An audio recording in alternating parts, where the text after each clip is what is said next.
ఓ చిన్న గ్రూపుగా ఈ ఉన్నవాళ్ళు ఈ సువార్తను తీసుకుని వెళ్ళి ఆఫ్రికా, ఆసియా, ఐరోపా ఖండాల్లో బూది గంతాలకు సువార్త వెళ్ళటానికి నాంది ప్రస్తావన అపోస్తల కార్య గ్రంథం కదండి.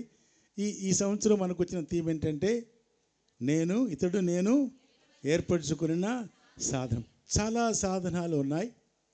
అవన్నీ కాదు, దాదాపుగా 2-3 నెలల నుంచి ఈ సాధనాల గురించే మాట్లాడుతున్నా. అమెరికా వెళ్ళినా, కెనడా వెళ్ళినా ఈరోజు ఇంకొక సాధనాన్ని ఇంకొక కొత్త కోణంలో ప్రభువారు నీకు నాకు బోధించాలని. ఈ మీటింగ్స్ యొక్క ఉద్దేశం ఏంటి? అసలు పౌలు గారి పత్రికలు, ఆయన రాసిన 13 పత్రికల సారాంశం ఏంటంటే, జాగ్రత్తగా అర్థమవుతుంది మీకు. నేను చాలా కొద్ది సమయం తీసుకుంటాను. ఈ పౌలు గారు రాసిన పత్రికల సారాంశం ఏంటంటే, ఒక మనిషి, ఓ విశ్వాసి రూపాంతరం చెందాలి. రూపాంతరం చెందిన మనిషి ద్వారా దేవుడు మహిమపరచబడాలి. అది సారాంశం. చెప్పండి నాతో ఒకసారి. ఒక మనిషి రూపాంతరం చెందాలి. ఆ రూపాంతరం చెందిన ద్వారా దేవుడు మహిమ పరచబడాలి. ఈ రాత్రి నీకు నాకు ఇదే మాట ప్రభు చెప్తున్నారు. మనం క్రైస్తవులుగా ఉంటున్నాము, ఆదివారం సంఘానికి వెళుతున్నాము, సోమవారం భక్తిగా ఉంటాము, మంగళవారం ఉంటాము. తర్వాత క్రమక్రమంగా మన భక్తి జీవితం ఎగిరిపోతూ ఉంటుంది. మహా అపోస్తుడైన పౌలు గారు సారాంశం ఏంటంటే, ఈ should be transformed into his image. ఆయన లోనికి రూపాంతరం చెందాలి. రూపాంతరం చెందిన వారు దేవుణ్ణి మహిమపరచాలి. ఈ రాత్రి ఈ మాట నువ్వు గుర్తుంటే ప్రసంగం నీకు అర్థమైనట్లే. అనేక సాధనాలు ఉన్నాయి, చాలా వేగంగా చెప్తాను నేను. ఒకవేళ పాత నిబంధనకు వెళితే అబ్రహాముని దేవుడు కూడా ఏర్పాటు చేసుకున్నాడు. దేవుడు ఏర్పాటు చేసుకున్న సాధనంగా అబ్రహాం ఉన్నాడు. ఇస్సాకు, యాకోబు, దావీదు, అలాగా చెప్పుకుంటూ పోతుండే. అబ్రహాం ఏంటంటే మానవ చరిత్రను మార్చివేయటానికి దేవుడు వాడుకున్న సాధనము అబ్రహాము. మానవ చరిత్రను మార్చివేయటానికి దేవుడు వాడుకున్న సాధనము అబ్రహాము కదండి. ఎక్కడో కల్దీలో ఊర్లో ఉండేవాడు. అక్కడి నుంచి 1500 మైళ్ళు ప్రయాణం చేశాడు. ఈ కానానికి వచ్చాడు. యెహోవా దేవుడు ఎవరో తెలియని జనాంగం నుండి ఈ సుమేరియా నాగరికతలో చంద్రుణ్ణి పూజించే వంశం నుండి వచ్చిన అతను, ఎక్కడో పుట్టిన అతన్ని తీసుకుని వచ్చాడు. అతను ఏంటంటే మానవ చరిత్రను మార్చివేయటానికి, ఓ ప్రత్యేకించబడిన జాతిని ఏర్పాటు చేయటానికి అబ్రహాము దేవుని నమ్మెను. అది అతనికి నీతిగా, ఓ గొప్ప వేదాంతాన్ని, పాత నిబంధనలో అర్థం కాని కష్టమైన క్లిష్టమైన వేదాంతాన్ని చాలా సింప్లిఫై చేస్తూ అంటాడు, నమ్ముటే నీతి. అదొక సాధనంగా ఉన్నాడు. ఇస్సాకును ఏర్పాటు చేసుకున్నాడు. ఇస్సాకు దేనికంటే విధేయత సాధనంగా ఉన్నాడు. యాకోబు ఆరాధన సాధనంగా ఉన్నాడు కదండి. ఆదికాండం 35 చూస్తే ఎక్కడెక్కడో తిరుగుతూ ఉన్నాడు. వచ్చిన తర్వాత బేతేలుకి వచ్చాడు. వచ్చిన తర్వాత జీవిత విధానము మార్చబడింది, పేరు మార్చబడింది, మనసు మార్చబడింది. ఆరాధన విధానము అంటాడు కదా, నీకు కనబడిన దేవునికి ఇక్కడ షెకెములో, బేతేల్లో బలిపీఠం కట్టు అంటాడు కదండి. కాబట్టి మానవ జాతిని మార్చివేయటానికి అబ్రహాము ఒక సాధనంగా ఉన్నాడు. విధేయతకు ఇస్సాకు సాధనంగా ఉన్నాడు. యాకోబు ఆరాధనకు సాధనంగా ఉన్న బలిపీఠంగా ఉన్నాడు. దావీదు ఏంటంటే దేవుని యొక్క సన్నిధిని ఈ భూగోళానికి, దేవుని మందిరానికి తీసుకొచ్చిన వాడిగా ఉన్నాడు. ఇలాగ చెప్పుకుంటూ పోతూ ఉన్నాం. అయితే ఆ సాధనాల వల్ల రక్షణ జరగలేదు. కాబట్టి యేసు ప్రభువారు ఈ లోకానికి వచ్చి మానవుడిగా జన్మించి, మరణించి, రక్తము కార్చి నిన్ను నన్ను జీవింపజేయటానికి ఆయన మరణించి మరణాన్ని జయించాడు. అది ఆయన సాధనం చేసిన ఏర్పాటు. ఈరోజు ప్రత్యేకంగా ఏంటంటే పౌలు గారి జీవితంలోని కొంచెం మాటలు మనం జ్ఞాపకం చేయాలి. ఈయన యొక్క సాధనం ఏంటి? ఒకవేళ థియలాజికల్గా చెప్పాలంటే దేవుడు ఏర్పాటు చేసిన మొదటి సాధనమైన ఆదాము, దేవుడు సృష్టించిన మొదటి సాధనమైన ఆదాము విఫలమైపోయాడు కాబట్టి రెండవ ఆదాముగా ప్రభువారి లోకానికి వచ్చాడు. దేవునికే మహిమ కలుగును గాక. అక్కడ ఒక కొంచెం లోతుగా వెళితే ఆదాము లోపల ఉన్న ఆదాము బయటికి వెళ్ళిపోయాడు. ఏదైనా తోట నుంచి వెళ్ళగొట్టబడ్డాడు. దేవుని చేతితో చేయబడిన మొదటి సాధనంగా ఉన్న ఆదాము వెళ్ళిపోయాడు. ఈ క్రొత్త నిబంధన రాగానే బయట ఉన్న ఈ సౌలు లోనికి వచ్చాడు. దేవునికి మహిమ కలుగును గాక. మొదటి సాధనము విఫలమైంది కాబట్టి యేసు ప్రభువు లోకానికి వచ్చి ఈ సాధనానికి అర్థము చెప్పినట్లుగా మనం చూస్తున్నాం. సరే, ఈరోజు ప్రత్యేకంగా పౌలు గారిలోని ప్రత్యేకతలు ఏంటి? ఒకసారి మరలా వాక్యం చదువుకుంటామా? మరలా వాక్యంకి వెళ్దాము. అపోస్తల కార్యములు 9:15 చదవండి. అందుకు ప్రభువు నీవు వెళ్ళెము అన్యజనుల ఎదుటను రాజుల ఎదుటను ఇశ్రాయేలు ఎదుటను నా నామము భరించుటకు ఇతడు నేను ఏర్పరచుకున్న సాధనమై ఉన్నాడు. హల్లెలూయా. బైబిల్ గ్రంథంలో సాధనము అనే మాట దాదాపు 8 సార్లుగా వస్తుంది. అవన్నీ చెప్పలేం, కానీ 2 మాటలు, కీర్తనలో ఒక మాట అంటాడు, సామెతలో ఒక మాట అంటాడు. కీర్తనలో ఏమన్నాడంటే మరణ సాధనము, సామెతల్లో జీవ సాధనము. జీవ సాధనము, మరణ సాధనము, ఈ 2 ఉన్నాయి. రాత్రి ఏంటంటే దేవుడు ఏర్పరచుకున్న సాధనముగా ఉన్న పౌలు గారు వలె నీవు నేను ఉండాలంటే ఓ 2-3 మాటలు ఈ రాత్రి జ్ఞాపకం చేస్తాను. ఈ 3 విషయాలు నీలో ఉంటే, ఈ 3 విషయాలు నువ్వు కూడా పాటిస్తే, పౌలు గారిలో ఉన్న ప్రత్యేకత నీలో ఉంటే, రాత్రి నీవు కూడా దేవుని చేత ఏర్పరచబడిన సాధనంగా ఉంటాం. హల్లెలూయా. ఎంతమంది రాత్రి చెప్పగలరు, నేను దేవుడి చేత ఏర్పాటు చేయబడిన సాధనం అండి అన్నారు? నా చేతి చూపించండి. హల్లెలూయా, హల్లెలూయా.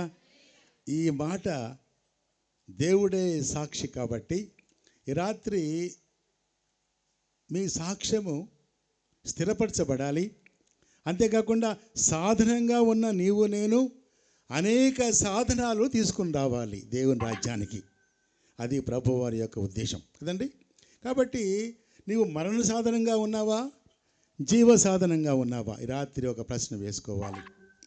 ఒకవేళ ఈ రాత్రి మన వాక్యం చెప్పే సమయంలోనే ప్రభువారి మధ్యాకాశంకి వస్తే ఆయనతో పాటు వెళ్ళిపోయే గుంపులో ఉన్నామా, లేక విడిచిపెట్టే గుంపులో ఉంటామా? ఏ సాధనంగా ఉంటాం?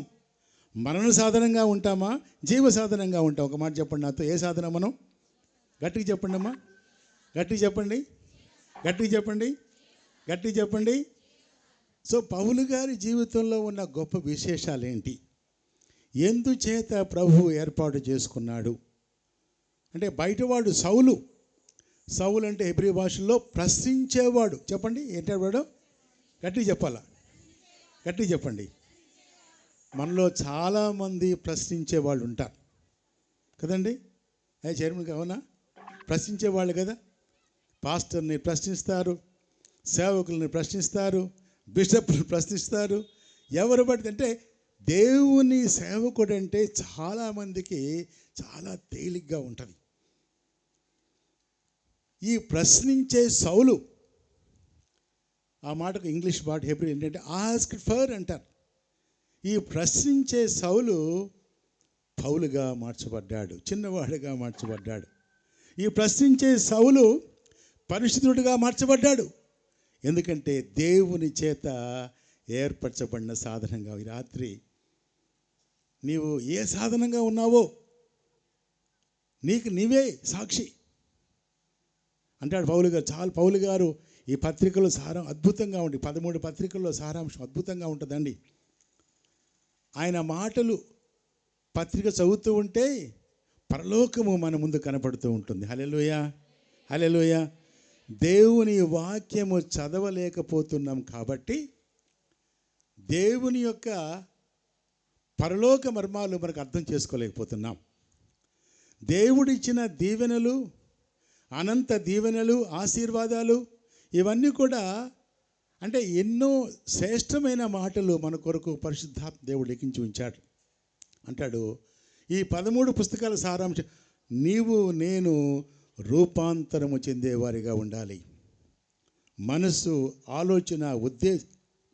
ఈ రూపాంతరము చెందిన వాళ్ళు నిన్ను మహిమపరచకూడదు, దేవుణ్ణి మహిమపరచ. అదే నిజమైన సాధనంగా ఉంటాం. చాలాసార్లు మనము రూపాంతరం పొంది ఉంటాం కానీ మనల్ని మనం మహిమపరుచుకుంటూ ఉంటాం.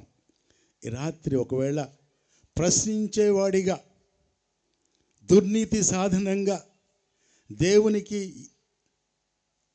హేయమైన సాధనంగా నువ్వు ఉంటే జీవ సాధనంగా మార్చబడాలని ప్రభు పేట నేను జ్ఞాపకం చేస్తున్నా.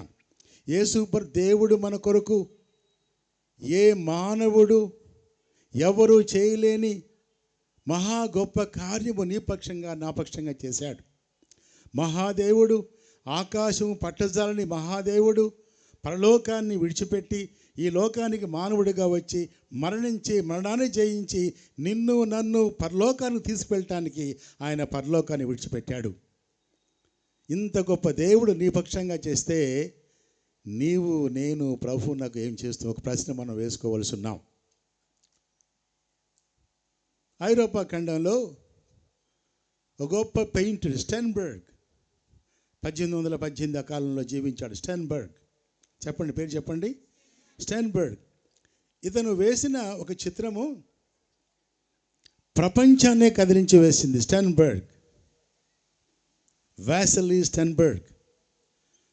రష్యాలో పుట్టాడు, రోమ్లో చనిపోయాడు ఈయన స్టెన్బర్గ్ అని. ఆయన అద్భుతమైన చిత్రం వేశాడు, సిలువ చిత్రాన్ని. యేసు ప్రభువారు ఎలా ఉంటారో అలా ఊహించుకొని సిలువ ఆ దృశ్యాన్ని వేస్తూ యేసు ప్రభువారు చేతులు చాచి ఆ ముళ్ళ కిరీటము, గాయాలు ఇవన్నీ వేసి దాదాపు ప్రపంచమంతా కూడా ఆశ్చర్యపోయిన చిత్రాన్ని వేశాడు పెయింటర్ స్టెన్బర్గ్. అతను ఆ చక్కని బొమ్మ వేసి కింద 2 మాటలు రాశాడు. మీరు నన్ను చూడండి అమ్మా, నన్ను చూడండి దయచేసి, సేమి నన్ను చూడండి దయచేసి. వచ్చేవాళ్ళు వస్తూ ఉంటారు, వెళ్తూ ఉంటారు. నన్ను చూడండి, సరేనా? You see me. నన్ను చూస్తున్నారా? నన్ను చూస్తున్నారా? Very good. ఈ స్టెన్బర్గ్ ఏం రాశాడంటే కింద ఒక 2 మాటలు పెట్టాడు. ఆ చిత్రం చూసిన వాళ్ళందరూ కూడా దుఃఖపడి ఏడుస్తూ ఉన్నారు. కింద ఏం రాశాడంటే, I have done so much for you, what you are going to do for me. ఆ కింద మాట రాశాడు, నేను నీ కొరకు ఎంతో చేశాను, నీవు నా కొరకు ఏం చేశావు. రాత్రి ఆ స్టెన్బర్గ్ పటాన్ని జ్ఞాపకం పెట్టుకుంటాం. దేవుడు నీ కొరకు చేయవలసిన సమస్త కార్యాలు చేసేసాడు, నీవు దేవుని కొరకు ఏం చేస్తున్నావు? ఈ రాత్రి ప్రశ్న వేసుకుంటే నీవు కూడా దేవుని చేత ఏర్పాటు చేయబడిన సాధనంగా ఉంటావు. హల్లెలూయా, హల్లెలూయా. ఈ రాత్రి ఒక ప్రశ్న వేసుకుని నీకు నీవే, నాకు నేనే, నిజంగా నేను దేవుడు ఏర్పాటు చేసిన సాధనంగా ఉన్నానా? లేకుంటే నేను ఒక సామాన్యమైన క్రైస్తవుడిగా ఉన్నానా? యేసు ప్రభువారు కోరింది ఏంటంటే నీవు నేను సామాన్య క్రైస్తవులుగా ఉండటం కాదు కానీ రూపాంతరము చెందిన వారిగా ఉండాలి. ఈ రూపాంతరం చెందిన వారి ద్వారా ఈ గ్రామంలో, ఈ జిల్లాలో, ఈ దేశంలో దేవుని నామము మహిమపరచబడాలి. అలా జరుగును గాక. అలా జరగని పక్షంలో రాత్రి ఏంటంటే నువ్వు సాధనం కాదు, జీవ సాధనం కాదు, దుర్నీతి సాధనము, మరణ సాధనం అని చెప్పుకోవాల్సిందాం. అంతే. ఏంటి విశిష్టత? ఎక్కడో పుట్టిన ఈ సౌలు గారిని హింసకుడు, హానికరుడు, దూషకుడు, క్రైస్తవ సంఘాన్ని చెడిపినవాడు, క్రైస్తవులని చంపినవాడు, నరహంతకుడు, పాత నిబంధనను చాలా పటిష్టం చేసినవాడు, యూదుడు, నిష్ట కలిగిన వాడు, అలాంటి వాడిని ప్రభువు పట్టుకున్నాడంటే ఏంటి ఇతనిలో సుగుణాలు ఉన్నాయి? దేవుడు చేసిన మొదటి సాధనమేమో లోపల నుండి బయటికి వెళ్ళిపోయాడు. అన్యుడిగా పుట్టినవాడు యెహోవా దేవుని తెలుసుకున్నాడు, కానీ యేసు ప్రభు తెలియని అతనేమో బయట నుండి లోనికి దేవుని రాజ్యంలోనికి ప్రవేశించాడు. హల్లెలూయా. నువ్వు బయట ఉన్నావా, లోపల ఉన్నావా? బయట ఉన్నావా, లోపల ఉన్నావా? చేసినవాడు తన ప్రణాళిక ఇచ్చిన తన స్వరూపంలో చేసిన ఆదామేమో వెళ్ళిపోయాడు. అన్యుడంటే యూదుడే, కానీ యేసు ప్రభువుని తెలియకుండా ఉన్నవాడు బయటకు వచ్చి ఈరోజు ఏంటంటే రాత్రి ఒక జీవ సాధనంగా, పరలోక సాధనంగా, పరిశుద్ధ సాధనంగా యేసు ప్రభువు కొరకు ఆత్మలు సంపాదించిన ఓ ఉద్యమకారుడిగా మరి పౌలు గారు చరిత్రలో మిగిలిపోయారు. హల్లెలూయా, హల్లెలూయా. దాదాపుగా 10,000 మైళ్ళు వరకు ప్రయాణం చేశాడు పౌలు గారు. ఎన్ని వేలమ్మా? ఎన్ని వేలు చెప్పండి? ఎన్ని వేలు అబ్రాం గారు? 10,000? ఎన్ని వేలు అండి? 10,000 మైల్స్. 10,000 మైళ్ళు ప్రయాణం చేసి సముద్రం మీద ప్రయాణం చేశాడు. కాలిబాటలో ప్రయాణం, దెబ్బలు, ఆయన పడిన దెబ్బలు, అవమానములు ఎవరు కూడా పొందలేదండి. ఆ దమస్కులో ప్రభు మాట్లాడినప్పుడు ఆ పిలుపు సిలువ పిలుపు, సిలువ పిలుపు. ఈయన రాసిన 13 పుస్తకాలు జాగ్రత్తగా చదివితే మరి ఫస్ట్గా తెస్సలోనికి రాశాడు. అవి రాసుకుంటూ ఆయన 3 భాగాలుగా రాస్తాడు. చివరి పుస్తకము 2వ తిమోతి. దాదాపు ఈ 13 పుస్తకాల్లో, ఈ పత్రికల్లో సిలువ అనే మాట ఎక్కువగా వాడుతూ ఉంటాడు. సిలువ, సిలువ, సిలువ, సిలువ. దాదాపు 20 సార్లుగా సిలువ వాడుతూ ఉంటాడు. సిలువ అద్భుతమైన మాటలు ఉన్నాయి. ఈ 2వ తిమోతికి దగ్గరికి వచ్చేటప్పటికి సిలువ అనే మాట వాడు, ఎందుకంటే సిలువను అప్పటికే ధరించినవాడు. దేవునికి మహిమ. సిలువను ధరించాడు, సిలువను భరించాడు అంటాడు కదా.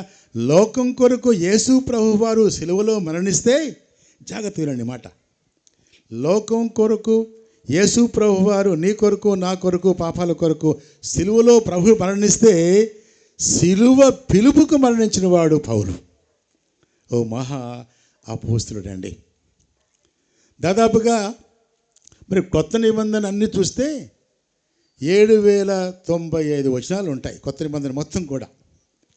దానిలో 2,000కు పైగా పౌలు గారి మాటలే ఉంటాయి. యేసు ప్రభు వారి తరువాత పరిశుద్ధాత్మ దేవుడు చెప్పిన మాటలు అన్నీ కూడా పౌలు గారివి. అలాంటి గొప్ప వ్యక్తి. నేను ఏర్పరచుకున్న సాధనం. రాత్రి 2-3 ఆలోచనలు చెప్పి నేను ముగించేస్తాను. ఏంటి ఇతరుల ప్రత్యేకత అంటే, ఒకటి ఏంటంటే చూడండి, లోతైన జీవిత విధానాన్ని జీవించాడు పౌలు గారు. లోతైన జీవిత విధానాన్ని చూడండి. వాక్యం చూడండి ఒకసారి చేసి. గలతీ పత్రిక 2:20 చదువుదామా? నేను వేగంగా వెళ్తాను. గలతీ పత్రిక 2:20. నేను క్రీస్తుతో కూడా సిలువ వేయబడి ఉన్నాను. ఎంత గొప్ప మాట అండి. వాట్ ఏ గ్రేట్ స్టేట్మెంట్ అండి. మరి ప్రపంచంలో అంత ధైర్యంగా, అంత సాహసంగా, అంత పరిశుద్ధంగా, అంత పరిపూర్ణంగా చెప్పిన మహానుభావుడు ఏంటంటే, నేను క్రీస్తుతో కూడా సిలువ వేయబడి ఉన్నాను. ఈరోజు ప్రశ్న ఏంటంటే, నీవు ధైర్యంగా మాట చెప్పగలవా? ఎందుకంటే పరిశుద్ధాత్మ దేవుడు ఈ ప్రశ్నించే సౌలును ప్రబోధకుడుగా మార్చాడు. ఈ ప్రశ్నించే సౌలును మార్చాడు కాబట్టి అంటాడు, లోతైన జీవితము జీవించే విధానాన్ని పౌలు గారు నేర్పించాడు మనకి. నేను క్రీస్తుతో కూడా జీవించి ఏమన్నాడు, క్రీస్తుతో కూడా నేను సిలువ వేయబడి ఉన్నాను. అంటే అర్థం ఏంటంటే నా ప్రాచీన స్వభావము, నా ప్రాచీన మతభక్తి, నా ప్రాచీన అలవాట్లు, నా ప్రాచీన ఉద్దేశాలు, ఇవన్నీ కూడా నేను సమాధి చేసుకున్నాను. కాబట్టి ఆ మాట చెప్పగలుగుతున్నాడు. లోతైన జీవితము జీవించే విధానాన్ని చూపించాడు కాబట్టి నేను ఏర్పరచుకున్న సాధనంగా ఉన్నాడు.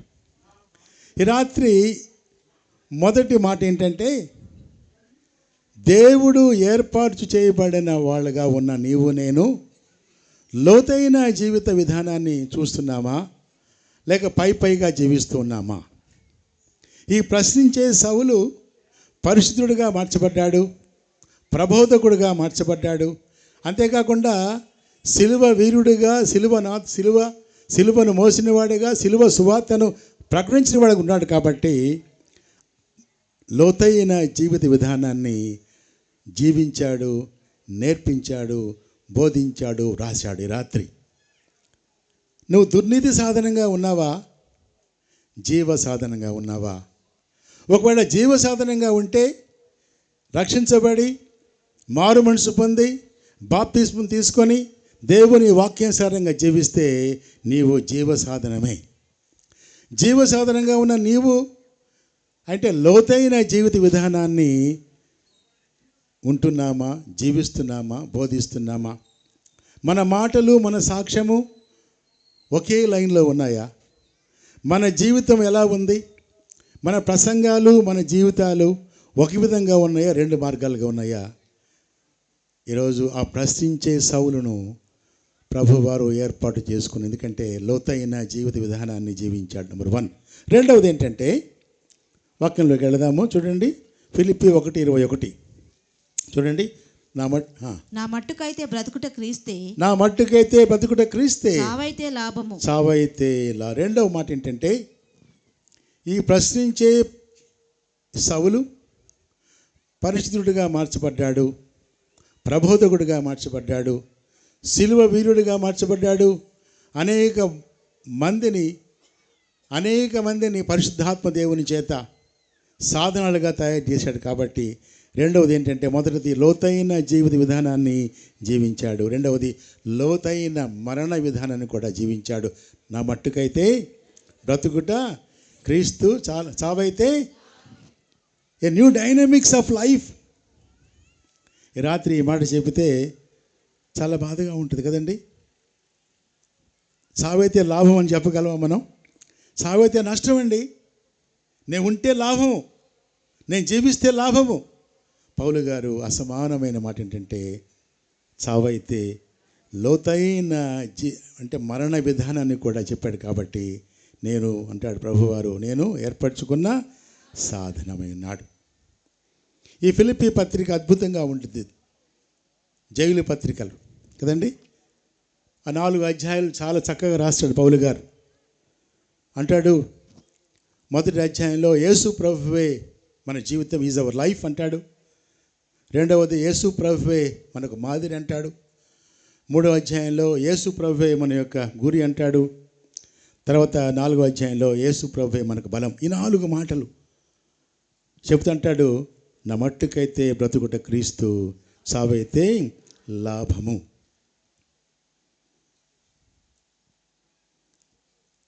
పౌలు గారు రెండవ మిషనరీ ప్రయాణంలో అక్కడ సంఘాన్ని ఫిలిప్పీ సంఘం స్థాపించాడు. ఖైదీగా ఉన్నాడు, బందీగా ఉన్నాడు.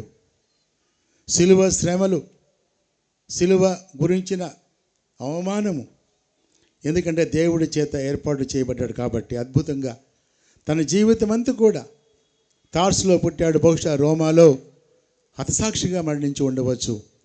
అసమానమైన వాడు, ఎందుకంటే దేవుని చేత ఏమన్నాడు ప్రభువారు, నువ్వు ఎక్కడికి వెళ్ళాలంట, ఎవరి దగ్గరికి వెళ్ళాలన్నాడు, నీవు అన్ని జనుల ఎదుటను, రాజుల ఎదుటను, ఇశ్రాయేలు ఎదుటను నా నామము భరించుటకు ఇతడు నేను ఏర్పరచుకున్న సాధనమై ఉన్నాడు. కాబట్టి అన్ని జనుల ఎదుటకు అక్కడ కావలసిన సూత్రం ఏంటంటే,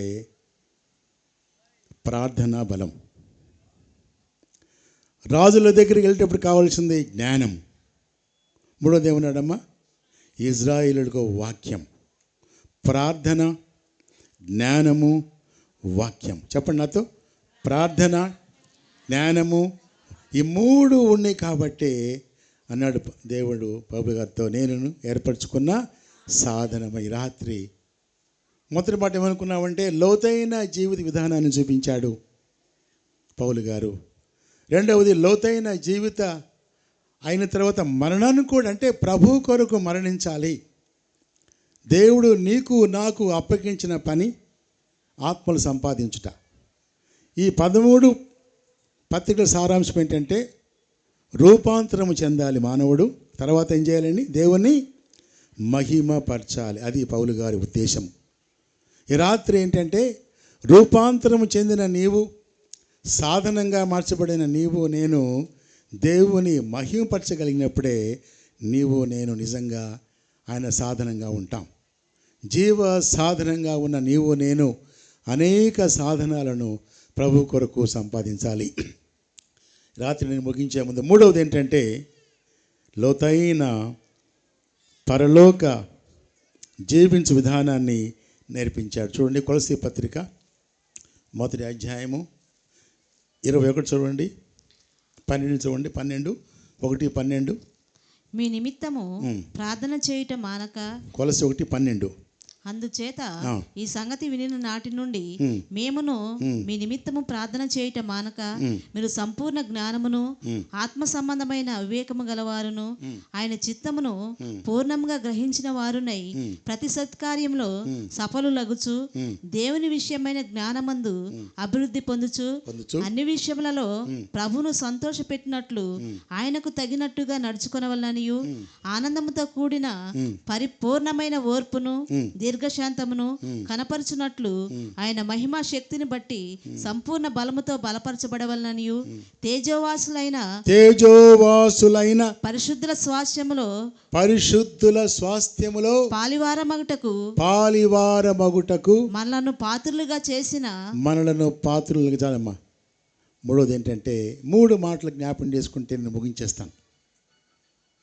మొదటి మాట ఏంటంటే లోతైన జీవిత విధానాన్ని మనకి పౌలుగా నేర్పించాడు. అంచేత ప్రభు అన్నాడు, నేను ఏర్పరచుకున్న సాధనము. రెండోది ఏమన్నాడంటే లోతైన మరణ విధానాన్ని. కదండి, అంటే మరణం అంటే చాలా భయంగా ఉంటుంది, కానీ యేసు ప్రభు నమ్ముకున్న నిజంగా రూపాంతరం చెందిన వాళ్ళకి ఏంటంటే మరణం అనేది ఏంటంటే అది పదోన్నతి, ప్రమోషన్. చెప్పండి ఏంటిది? గట్టిగా చెప్పండి. మరణం అనగానే మాట్లాడలే ఎవరు కదండి. చెప్పండి ఏంటంటే ప్రమోటెడ్ టు గ్లోరీ. భక్సింగ్ గారు ఇప్పటి అంటాడు అన్నమాట, ప్రమోటెడ్ టు గ్లోరీ అంటాడు అన్నమాట. నేను ఆయన చాలా జాగ్రత్తగా చూస్తూ వచ్చాను. సమాధి కార్యక్రమం వెళ్ళినప్పుడు ఆయన 2 గంటల వాక్యం చెప్తాడు. 2 గంటల వాక్యం చెప్పి సువార్త పిలిపిస్తాడు, మారు మనసు పొందు అంటాడు. చివరి ఏమంటాడంటే this brother is promoted to glory అంటాడు. హల్లెలూయా, హల్లెలూయా. లోతైన జీవిత విధానాన్ని పరిశుద్ధాత్మ దేవుడు నేర్పించాడు పౌలు గారి ద్వారా. లోతైన మరణ విధానాన్ని కూడా ప్రభువారు నీకు ఇచ్చిన స్వాస్థ్యాన్ని, నీకు ఇచ్చిన సమయాన్ని, నీకు ఇచ్చిన సమస్త తలాంతులన్నీ రూపాంతరం చెందిన వారిగా ఉండాలి. రూపాంతరం చెందిన వారు ఏం చేయాలండి? గట్టిగా చెప్పాలా? గట్టిగా ఏం దేవుని మహిమ పరచకుండా నీవు రూపాంతరం చెందబడలేవు. Make a point. నువ్వు పాస్టర్గా ఉండవచ్చు, సువార్థికుడిగా ఉండవచ్చు, విశ్వాసిగా ఉండవచ్చు, గొప్పవాడిగా ఉండవచ్చు.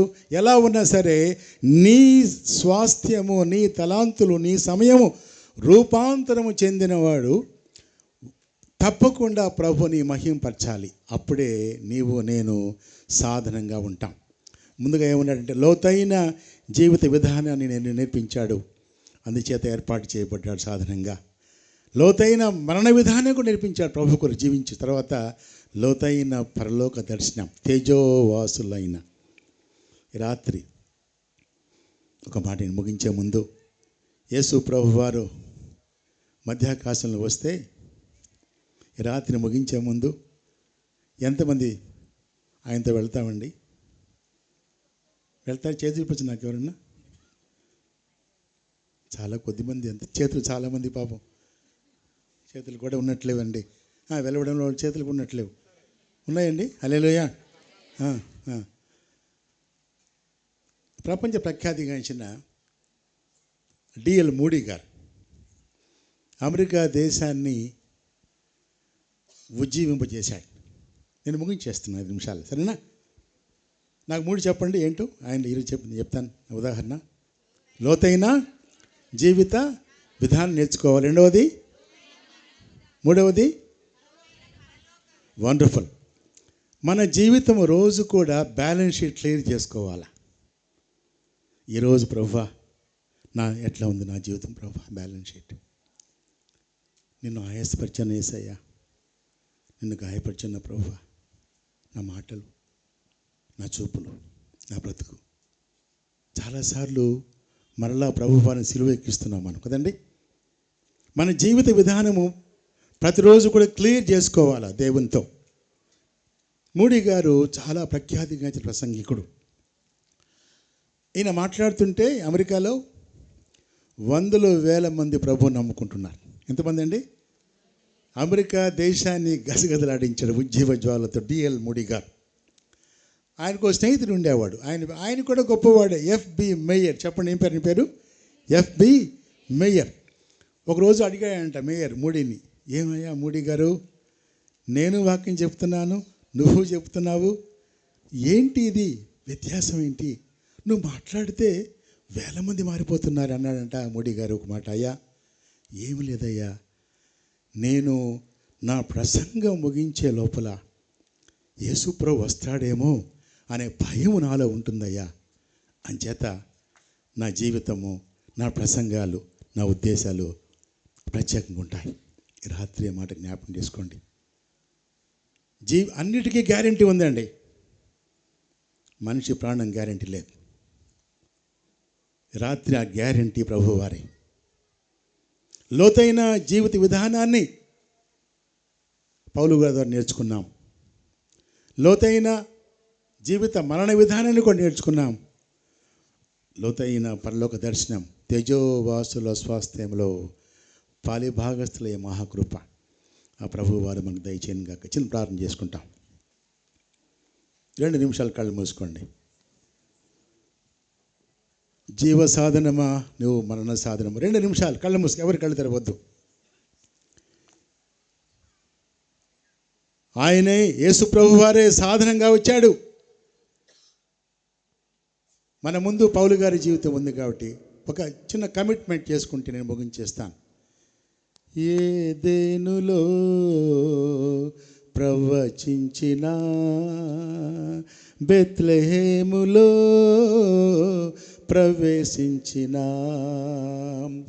ఏదెనులో ప్రవచించిన, బెత్లెహేములో ప్రవేశించిన, గొల్గొతలో మరణించిన, సియోనులో జీవించిన, గొల్గొతలో మరణించిన, సియోనులో జీవించిన,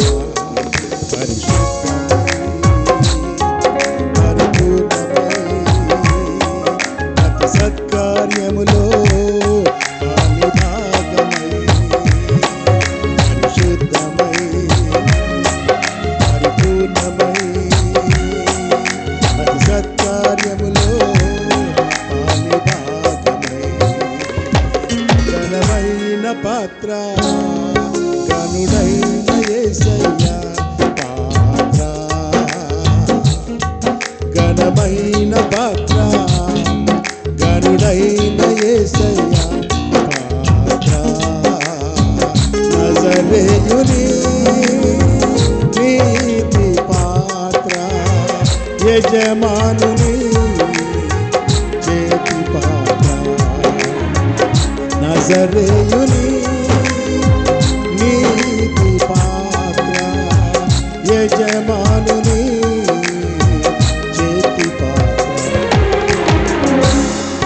దయచేసి ఎవరికి వారే ఈరోజు ఈ రాత్రి ముగించే ముందు ఎవరికి వారే బ్రతుకుట అయితే క్రీస్తే సన్నిధా, సావైతే లాభమనినా. బ్రతుకుట అయితే క్రీస్తే సన్నిధా, సావైతే లాభమనినా. సిలువ సైనికునిగా నీ సాధనముగా సౌలును పౌలుగా మార్చితివే. సిలువ సైనికునిగా నీ సాధనముగా సౌలును పౌలుగా మార్చితివే. పరిశుద్ధమై పరిపూర్ణమై ప్రతి సత్కార్యములో వాలి భాగమై. పరిశుద్ధమై పరిపూర్ణమై ప్రతి సత్కార్యములో వాలి భాగమై. ప్రార్థన చేసుకుందాం. తలలో వంచండి, ప్రార్థన చేసుకుందాం. అద్భుతమైనటువంటి దేవుని మాటలు పరిశుద్ధాత్మ దేవుడు స్వయంగా ప్రతి ఒక్కరితో సూటిగా తేటగా మాట్లాడిన సందర్భంలో ప్రతి ఒక్కరు నోరు తెరిచి వచ్చిన ప్రార్థన, ప్రభువా నీ చేతి పాత్రగా ఉంటాను. ప్రభువా దేవా నీ చేతి పాత్రగా నీ మహిమ కొరకు నేను బ్రతుకుతాను తండ్రి. వచ్చిన తీర్మానం చేసుకుందాం ప్రియులారా. పరిశుద్ధుడైన మా తండ్రి, స్తోత్రాలు స్తోత్రాలు స్తోత్రం చెల్లిస్తున్నాను ప్రభువా. దేవా మీకు వందనాలు, మీకు వందనాలు, మీకు వందనాలు. ఈ చక్కని సువార్త అందించడానికి ప్రభువా, వెల్లడం గ్రామ నివాస ప్రజలందరికీ నీ ప్రభువా, ఓ దేవా ఈ మాటలు అవసరమని ప్రభు నైనా మా ప్రియుల మీద ఆస్తులను తండ్రి ఓ సుదూర ప్రయాణం తీసుకొచ్చారు ప్రభు. ఇదిమంతనైనా నీ పనిలో ఉండి ప్రభువా విరామం లేకుండా నైనా మరలా ప్రభు వచ్చి ఈ చక్కటి సందేశం అందించిన విధానాన్ని ఇప్పుడు స్తోత్రం చెల్లిస్తున్నా. ప్రియుని దాసును తండ్రి ఇంకా మీరు బలపరిచి ప్రభువా ఆయా గ్రామాలు, ప్రాంతాలు, దేశాలలో మీరు వాడుకుంటున్నారు. మీ స్తుతులు చెల్లిస్తున్నా. ఆయుష్నారోగ్యం దాయిచ్చి ప్రభు స్తోత్రాలు. అమ్మగారు కొంచెం నేను బలహీన ఉన్నప్పటికీ కూడా ప్రభువా నీ పని కొరకు ఆమెను వదిలి ప్రభువా ఈ చోటికి వచ్చే చక్కని స్వార్థ అందించిన అయ్యగారిని బట్టి వందనాలు చెల్లిస్తున్నా. అమ్మగారు మంచి ఆరోగ్యం దయచేయండి అయినా స్తోత్రాలు, వందనాలు. ముందున్నటువంటి ప్రభు ఇంకా 2 సందేశాల ద్వారా కూడా ప్రతి ఒక్కరితో మీరు మాట్లాడి మహిమ పొందమని ప్రభు యేసుక్రీస్తు వారి పరిశుద్ధ నామములోనే అడిగి వేడుకొంచున్నాం తండ్రి. ఆమేన్.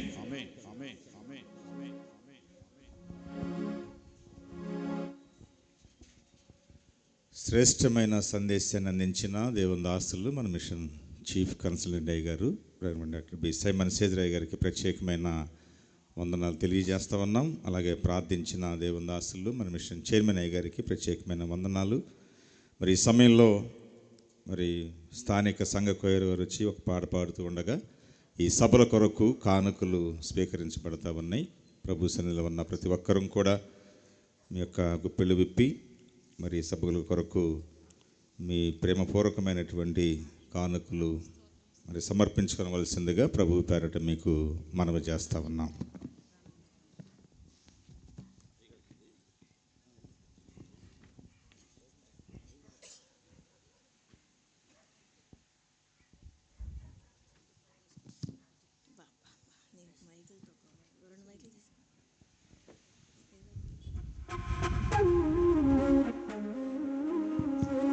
హల్లెలూయా.